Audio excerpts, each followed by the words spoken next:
be using a number 2 nylon flat brush, long handle.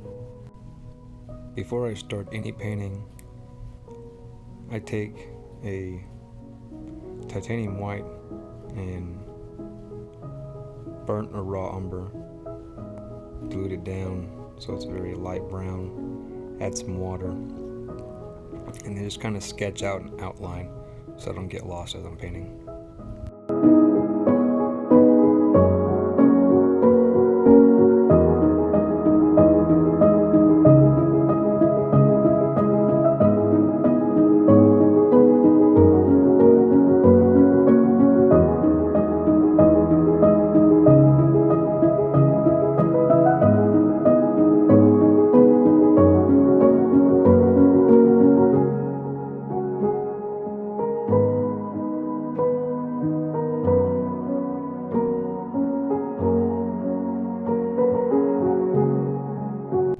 Since I have to cover a large area, I'll now be using a number 12 nylon flat brush. Now that I got my outline laid out, I'm going to start with medium yellow in the center of the sky where the sun's going to be. And I'll mix some yellow and red together to make orange. And I'll add the orange to the top and bottom just to blend it all together so it's nice and seamless.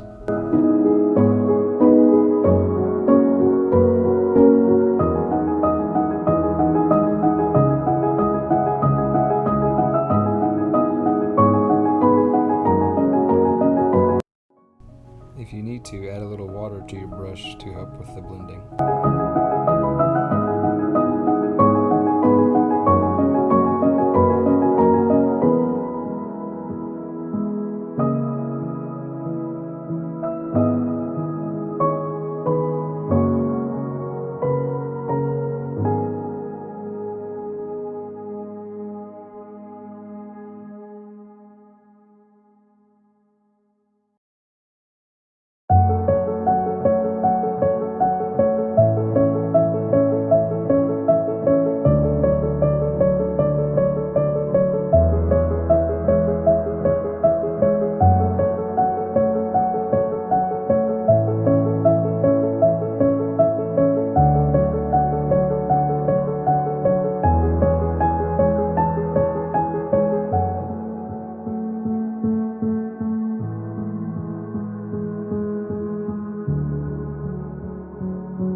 Depending on the speed of your painting, when you're trying to mix in the orange with the yellow, you may notice that the yellow has already started to dry.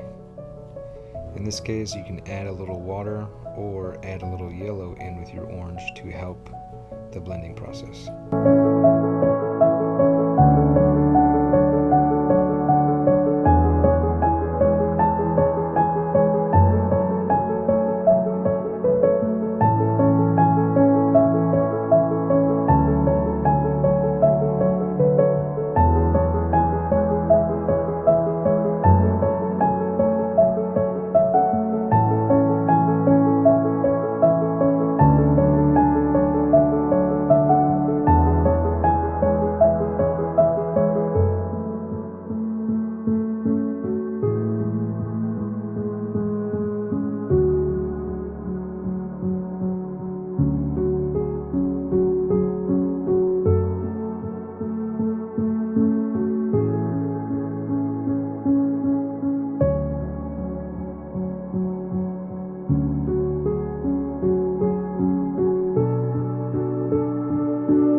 Now that I have my sky blended the way I like it, I'll be adding some burnt umber to give the appearance of some clouds in the distance.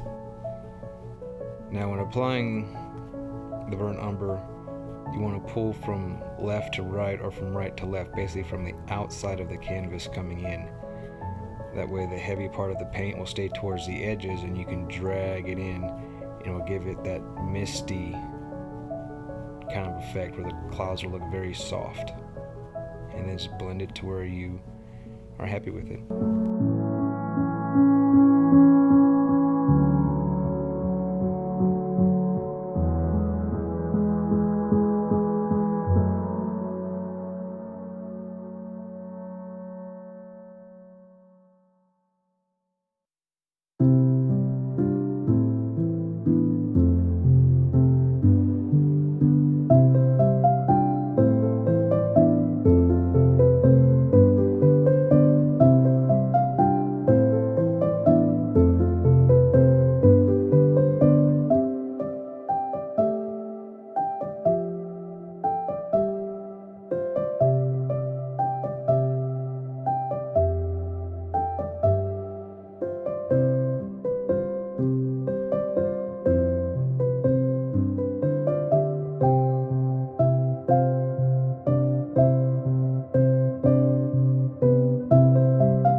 Using the number 2 nylon flat brush now to add the sun. Just try to make it as uniformly circular as possible. Another technique for adding the sun is to take some scotch tape and cut out a circle and place it on the canvas and then paint around it, and then you peel the tape off once you're done and it leaves that white appearance. Either way works.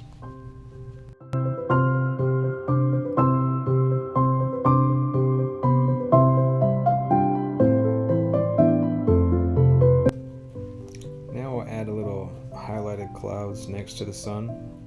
I'll still be sticking with the number 2 nylon flat brush. I'll take the medium yellow and add a little titanium white into it, and that would be the base color for these highlighted clouds. Then I'll come back with a little yellow and orange to add a little highlights with some titanium white on the edges.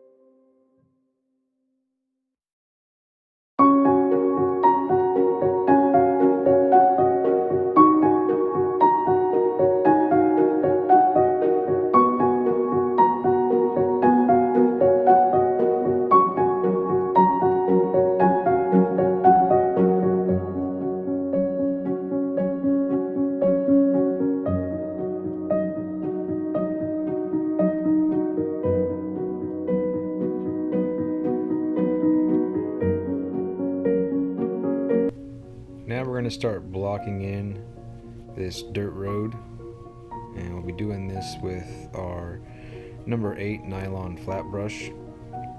I used a violet since it's further away. Usually things that are further away in paintings will have a purple to bluish color to them, and they change as they get closer. So in order to make that purple, you'll take your Phthalo Blue and Brilliant Red and mix those together.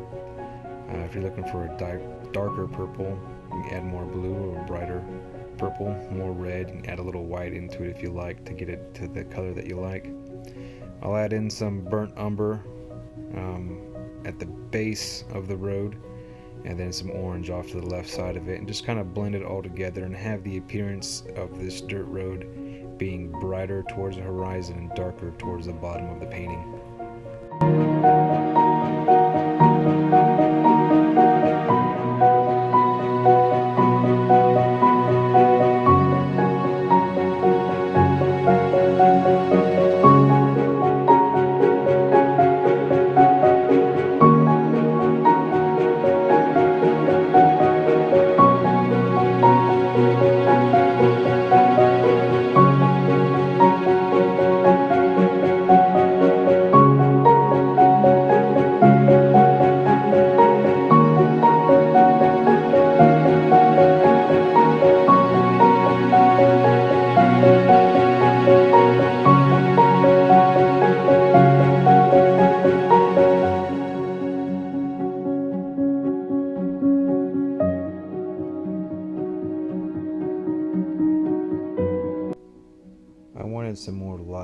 top of this road, so I added some titanium white and blended it in, trying to get a glistening haze from the light.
I wanted to add some contrast to this road, so I took my burnt umber and added a little titanium white and put some streaks in there of that, and then just some streaks of just pure burnt umber, and then some burnt umber with a little bit of orange, just to create different contrast, different colors, to make it look like the road has been traveled on.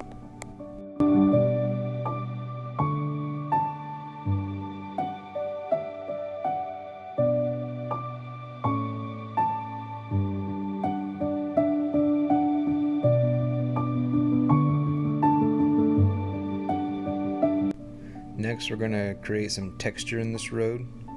So we're going to grab our almighty palette knife, as Bob Ross would say, and take your burnt umber with some orange and white to get a tan type of color. And you're going to load the paint up on the edge of the knife and very lightly just slide it down the canvas, allowing some of that paint to drag and stick, and it'll create that porous effect in different textures to make it look like a dirt road.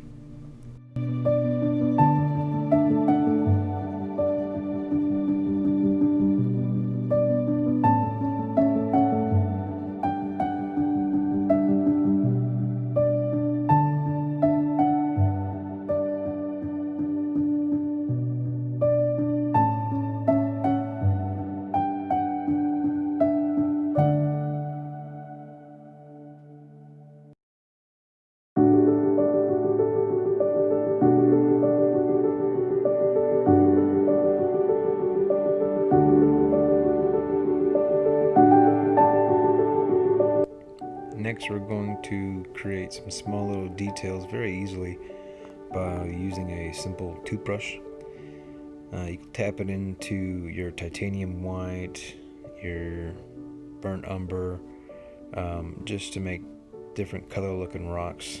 You just tap your brush in the paint, give it a little flick, and it will create a bunch of brilliant little stones and pebbles, and you can very easily make it look like you spend a lot of time putting on all these fine details. But you and I will know that we had a little trick up our sleeve.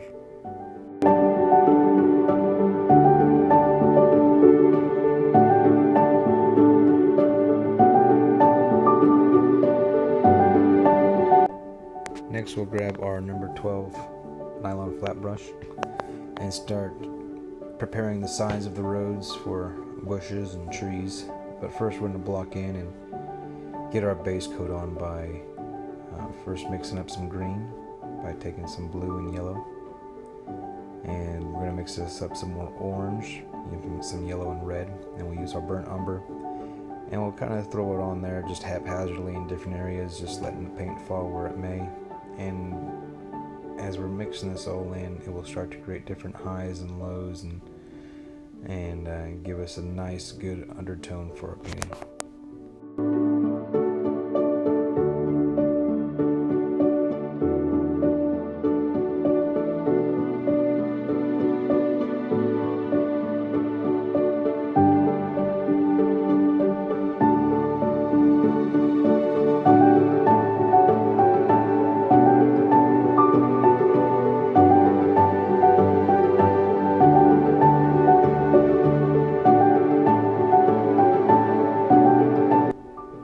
notice as I'm blocking this in,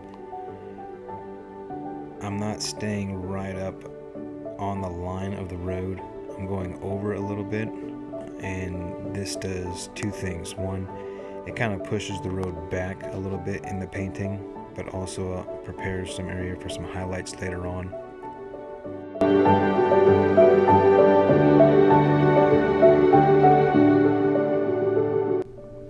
Now we'll grab our 2-inch Bristol chip brush, and we'll set the foundation for some trees that are running along this road. Any bush to have any good type of depth, it's going to need to go from dark to light. So by us first putting these darks in, sets the tone for it. One thing to keep in mind while you do this, don't just block everything in and make it that solid brown burnt umber color. Leave some holes so you can see the sky in the background. As we come back with highlights, this is really going to help to make your trees stand out and pop a little more.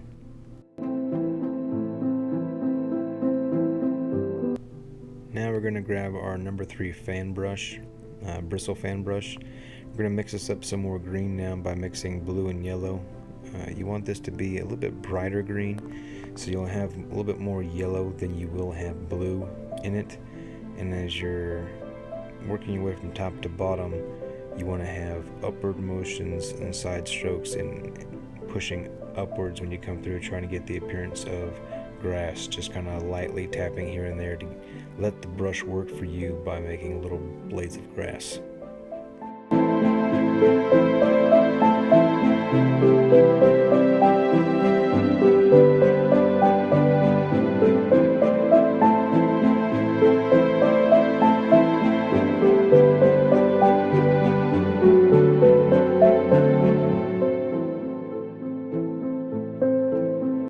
Now we're going to add a little highlight to our grass.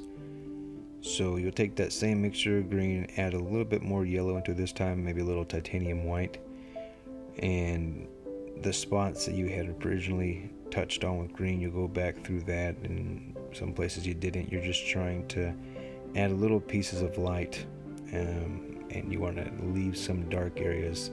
You don't want to kill all the dark areas. That dark area is what's going to allow you to show depth in your painting.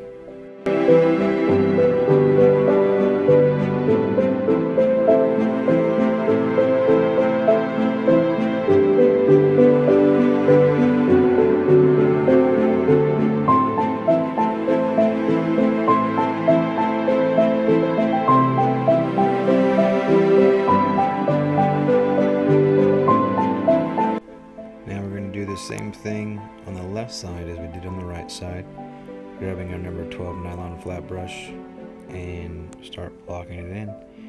And you're going to be going through the same steps as you did on the right side. So now I'm going to speed up the video a little bit and to get on to our next step.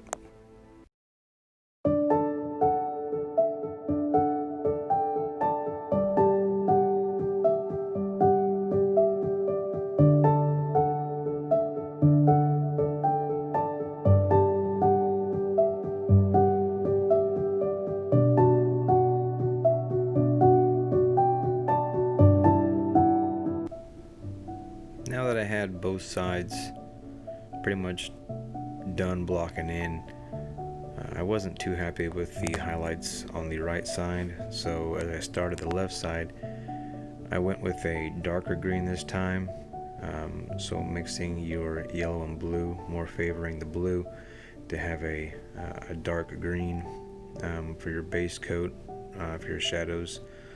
And then as I came through, I went a little bit lighter and lighter, adding in more yellow and more white to get the brighter greens, just to have it pop a little bit more.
take our 1-inch chip brush and mix a darker green this time, yellow and blue, more favoring the blue, to have a very vibrant dark green. As you're tapping and going along, it's important to make sure you don't, like I said before, block it all the way in.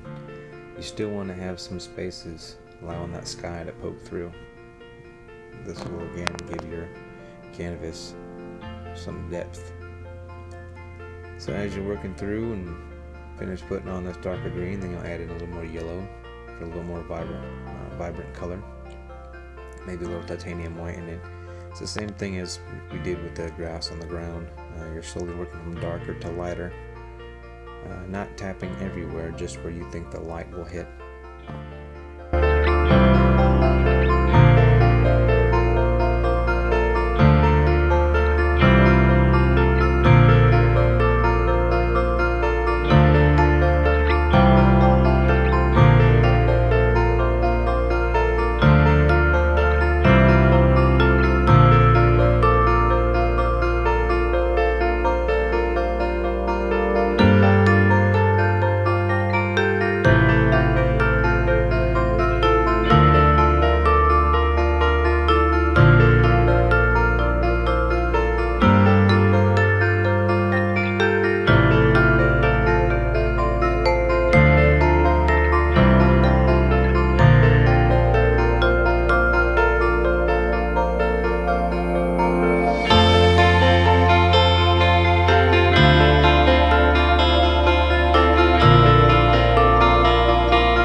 Next we're going to take our number 4 nylon round brush, and we're going to take some of our burnt umber with just a tad bit of permanent black to have a darker brown color, and we're going to start putting in some power poles. These are natural wood power poles, so it doesn't have to be perfectly straight, but you'll start from the top and work your way down. The great thing about this round brush is at the tip it's pointy, so you can start off with smaller lines. As you get down to the base, you'll have your thicker lines. You're going to want to dilute this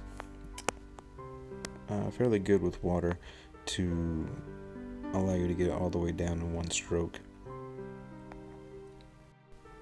Also keep in mind your perspective with things that are farther away and closer away. Farther away they are, the smaller they'll be, the closer the bigger. So your power poles that are closer to your horizon, you're going to make those shorter, and the ones closer to the edge, to the right side of the canvas, you're going to make larger.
#1 nylon script brush.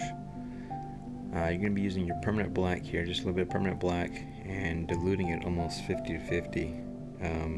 Have that real watery. Not so much where the pigment is just going to run once it touches the canvas, but as you're mixing it together, you're going to want to run your brush through the paint and twist it as you do it, so it allows the edge of the brush to come to a nice point. So when you come to do these telephone wires or power wires, whatever you choose them to be, you can very lightly touch the canvas and have nice thin lines.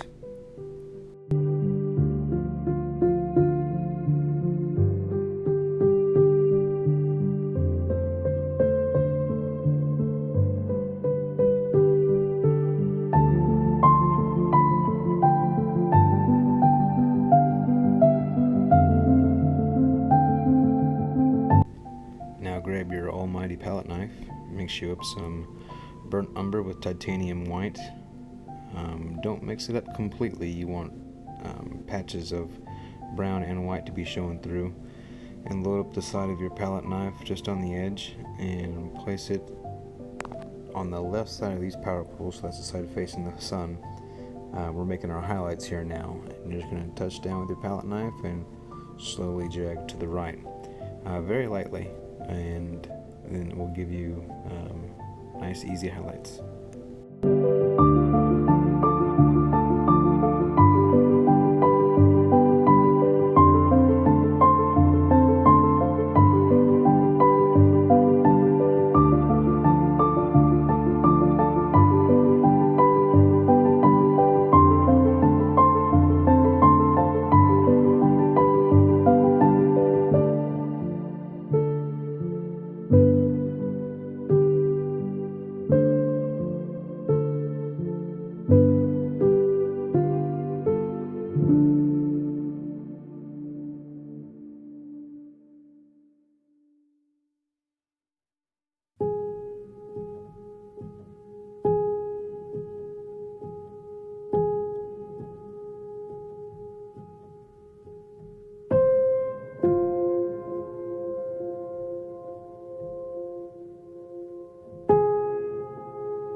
Well, congratulations, you've now completed the part of the painting to where you can add now whatever you want. I chose to do a man riding a motorcycle because that's what this painting was commissioned for, but you can add in a vehicle, people riding a bike, running, wildlife, or just leave it the road. Here at this point you can just take that basic step-by-step I gave you, now take it from this part here, you can make it completely your own. So further on now, I will just kind of be going over of how I completed this motorcycle and rider. When I do something like this, I'll first draw it out on paper until I get the scale of everything that I like, and then I'll cut it out I'll tape it to the canvas. It allows me to see where exactly I want this to live in the canvas. And then I'll thin out some permanent black and just outline it, and then take the paper off and start painting in where each line's going to be. So now I'm just drawing in the chrome of this motorcycle. I'll start with mixing up some gray, which is just titanium white with a touch of black, and then I'll come back over with gray that has more white in it, and that will give the highlights to this chrome. From here on out, I'll be using the number 1 liner script brush for most of the work here. The very fine detail, I'll be using a 20-aught liner brush.